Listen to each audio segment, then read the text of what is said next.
अस्सलाम वालेकुम। हम इससे पहले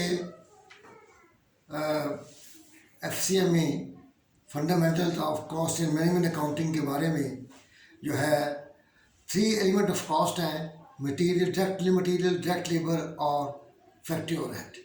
डायरेक्ट मटेरियल और डायरेक्ट लेबर को हम डील कर चुके हैं। आज हमने करना है फैक्ट्री ओवरहेड। फैक्ट्री ओवरहेड थोड़ा टिपिकल है। इस पर आपके पास जेब में रखें कि फैक्ट्री ओवरहेड जो है ये ऐसी क्या होता है, वो डायरेक्ट लेबर जो है इसलिए आसान है कि डायरेक्ट मटेरियल को उसके लिए एक रेगुलेशन इशू होती है और एक्चुअल फिगर हमें मिल जाती है एंड ऑफ द ईयर या एंड ऑफ मंथ। हम उसका एनालिसिस कर सकते हैं, उसको रिकॉर्ड कर सकते हैं। एक्चुअल मटेरियल की अवेलेबिलिटी हमारे लिए मुश्किल नहीं है। डायरेक्ट लेबर है, उसके लिए भी हमारे पास रिकॉर्ड है कि हमने क्या पेमेंट की है, किस किस को पेमेंट की है, तो उसकी अब ये फिगर हमारे पास अवेलेबल होती है।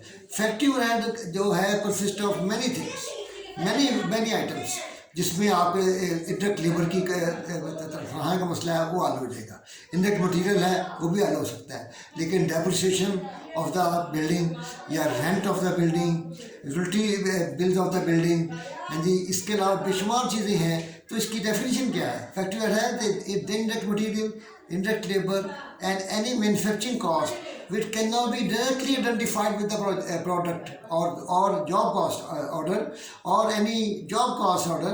तो इसका मतलब ये है कि इसके लिए हमें बेशुमार आइटम्स होती हैं। तमाम आइटम्स का जो है वो एक्चुअल फिगर हमें अवेलेबल है, ख़ास मौके पर नहीं हो सकती। जैसे ये यूटिलिटी बिल्स हैं वो लेट आते हैं, डेप्रिसिएशन को लेट बनाया जाता है, एंड ऑफ ईयर बनाया जाता है। इसलिए तमाम चीज़ों के लिए हमने क्या सोचा कि हम एक ऐसा करते हैं कि हम अपनी फिगर को तैयार रखने के लिए एक एस्टिमेटेड फैक्ट्री ओवरहेड निकाल लेते हैं। तो हम क्या करते हैं कि अब एक एस्टिमेटेड ओवरहेड्स निकालते हैं, फिर हमने देखना होता है कि इनको किस एक्टिविटी पे, किस पे तकसीम करें कि हमारा एक रेट निकल आए। हम चाहते हैं अप्लाइड फैक्ट्री ओवरहेड रेट, जिसको अप्लाई करके हम उसको एलिमेंट ऑफ कॉस्ट के 3 हिस्सों मुकम्मल कर लें। उसके लिए डिपेंड करता है कि इसको पर आवर या पर रेट निकालने के लिए आपके लिए कई चीज़ें हैं। लेबर कॉस्ट है, लेबर आवर्स है, मशीन आवर्स है, हाँ जी, उसके बाद मटेरियल कॉस्ट है। देखना ये होता है इसमें कि कौन सा जो हमें रियलिस्टिक देता है और किसका फैक्टर जो है इसमें ज़्यादा है। अगर मशीन का फैक्टर ज़्यादा है तो मशीन आवर होंगे, अगर लेबर का फैक्टर ज़्यादा है तो लेबर कॉस्ट या लेबर आवर्स हो सकते हैं। इसलिए ये होता है लॉन्ग रेंज। इसमें हम कवर करते हैं, चाहते हैं ऐसा रेट मिले जो लॉन्ग रेंज हो, और उसको कवर करने के लिए हमें जो हमारे बिजनेस में ऊंच नहीं जाती है, मौसमी है दूसरी सेल का, तो वो भी कवर हो। तो वो इसके लिए एक्टिविटी क्या होनी चाहिए? एक है नॉर्मल कैपेसिटी। एक नॉर्मल कैपेसिटी का मतलब ये होता है जिसमें हमने एवरेज कैपेसिटी, जिसमें हमने तमाम चीज़ों को कवर किया हुआ है और उसको लेकर हम रेट निकालना चाहते हैं। एक है एक्चुअल एक्सपेक्टेड अपना एक्टिविटी। वो ये होती है कि हमारी एक एक्चुअल एक्सपेक्टेड है, वो शॉर्ट रेंज के लिए तो हो सकती है, लॉन्ग रेंज के लिए नहीं हो सकती। इसमें याद रखें कि फैक्ट्री ओवरहेड में 2 एलिमेंट हैं, fixed overheads and variable overheads.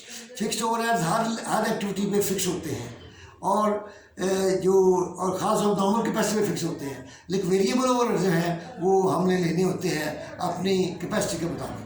तो इसलिए इसके लिए हम क्या करते हैं कि एक अप्लाइड रेट निकालते हैं, और अप्लाइड रेट का फार्मूला क्या है? उसका फार्मूला ये है कि हम लेते हैं एस्टिमेटेड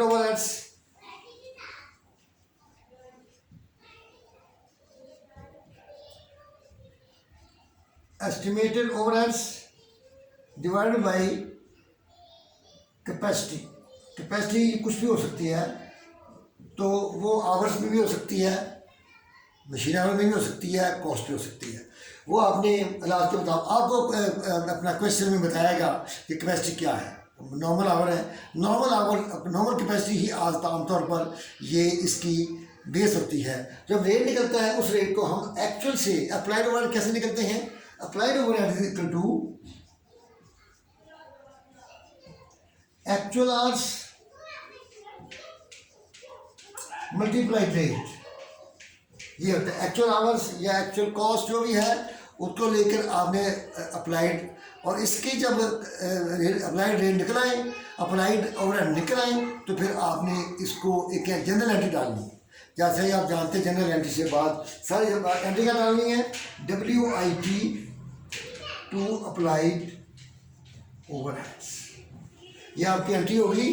तो इस एंट्री को हमने आगे लेके चलना है। और एक बात और याद रखें, जो एक्सपेंसेस फैक्ट्री ओवरहेड के डायरेक्ट चार्ज हो जाते हैं उसमें कोई प्रॉब्लम नहीं है, उसके लिए सीधी एंट्री होती है factory overhead to cash accounts payable, depreciation हो तो factory overhead to accounted depreciation, तो इस तरह प्रीपेड हो तो फैक्ट्री ओवरहेड टू प्रीपेड, इस तरीके से एंट्रियाँ उसकी एक्चुअल जाती हैं तो फैक्ट्री ओवरहेड कंट्रोल अकाउंट को डेबिट हो जाती है। ठीक है जी।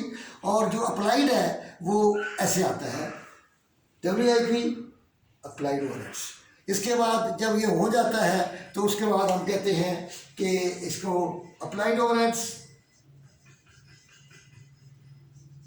To factory FOH, applied overhead डिल हो जाता है, यहाँ पे डेबिट क्रेडिट है, यहाँ पे डेबिट है। और इसका मतलब ये है कि अप्लाइड ओवरहेड चले जाते हैं फैक्ट्री ओवरहेड कंट्रोल के क्रेडिट में, डेबिट साइड पे एक्चुअल होते हैं। और उसके बाद हम ये फैसला करते हैं कि ये एक्चुअल ज़्यादा है या अप्लाइड ज़्यादा है, क्योंकि अल्टीमेटली हमने एक्चुअल को ही चार्ज करना है। यहाँ पे हम निकालते हैं ओवर और अंडर अप्लाइड फैक्ट्री ओवरहेड। ठीक है जी। वो निकालने के बाद हम ये एक अकाउंट बनाते हैं। मिसाल के तौर पर अब यहाँ पे एक मिसाल है, उसमें कहते हैं जी कि एक्चुअल ओवरहेड्स, यहाँ पे अकाउंट बनाया FOH, एक्चुअल ओवरहेड्स है 2,92,000 और उसका रेट जो है उसके मुताबिक उसने जो बनाया है 2,85,000 यहाँ पे अमाउंट आती है। कैसे?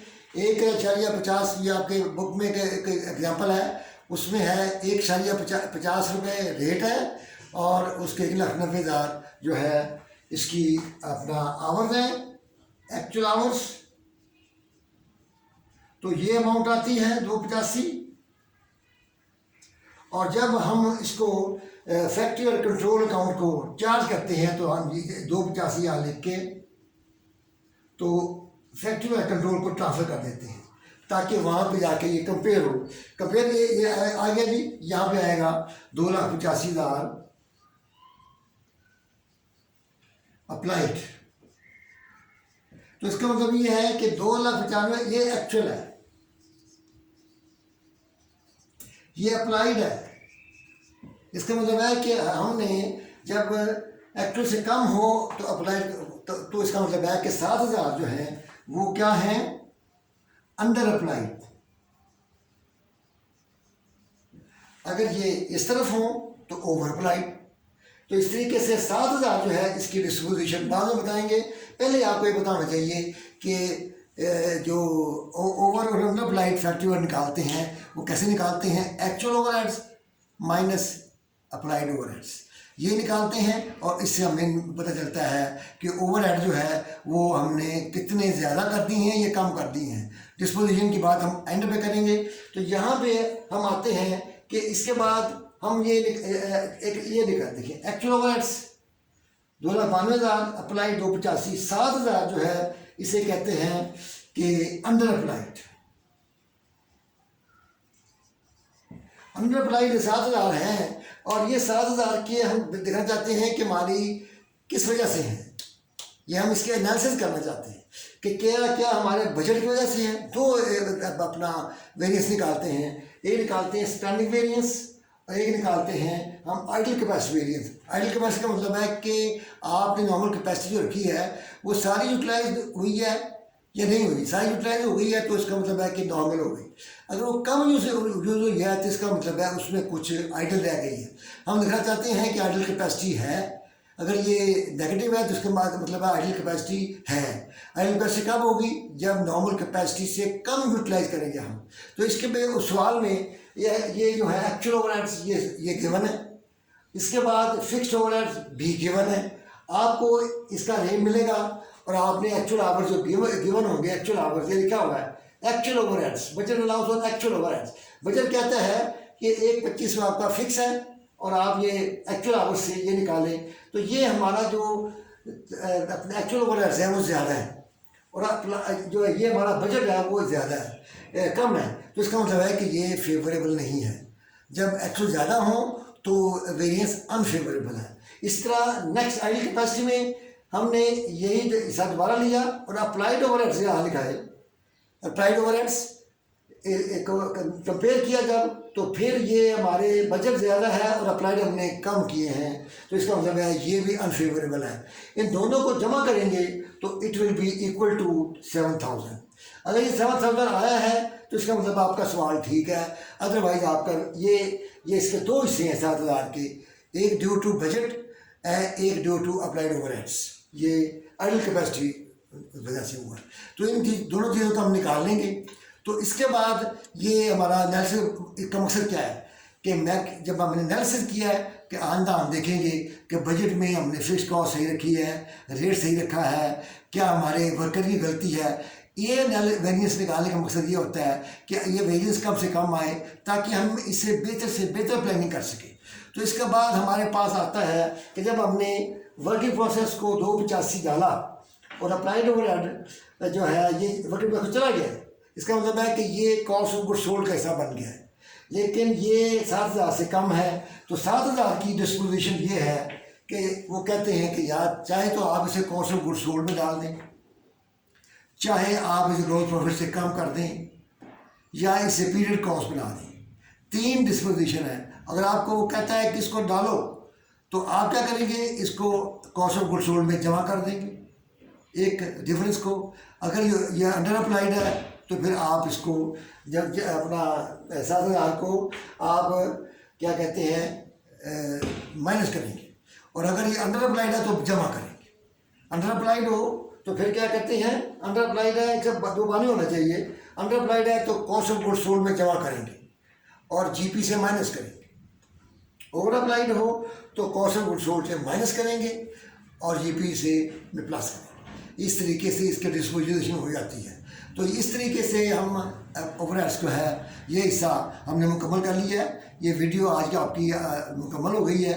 इसमें आपने ये समझा है कि ओवरहेड के डेफिनेशन क्या है, ओवरहेड अप्लाइड क्या होता है। अप्लाइड एक एस्टिमेटेड ओवरहेड्स होते हैं जो हम चाहते हैं कि एलिमेंट ऑफ कॉस्ट मुकम्मल हो और हम अपनी प्लानिंग मुकम्मल कर सकें, क्योंकि हमें डायरेक्ट मटेरियल और डायरेक्ट लेबर की कॉस्ट जो है वो अवेलेबल है। इसकी अवेलेबल नहीं है, इसको कर लिया है, थोड़ा सा फ़र्क आएगा वो हम बाद में उसको एडजस्ट कर देंगे, क्योंकि अल्टीमेटली हमारा मकसद है actual cost of factory overhead will be charge to cost of goods sold and profit loss account. This is all for today's video. Thank you very much. आपको अल्लाह ताला सेहत अता फरमाए और दुआ करें कि अल्लाह ताला इस वक्त जो बीमारी जो दुनिया में फैली हुई है उससे हमको सबको तमाम इंसानियत को इससे निजात हासिल करे। Thank you very much.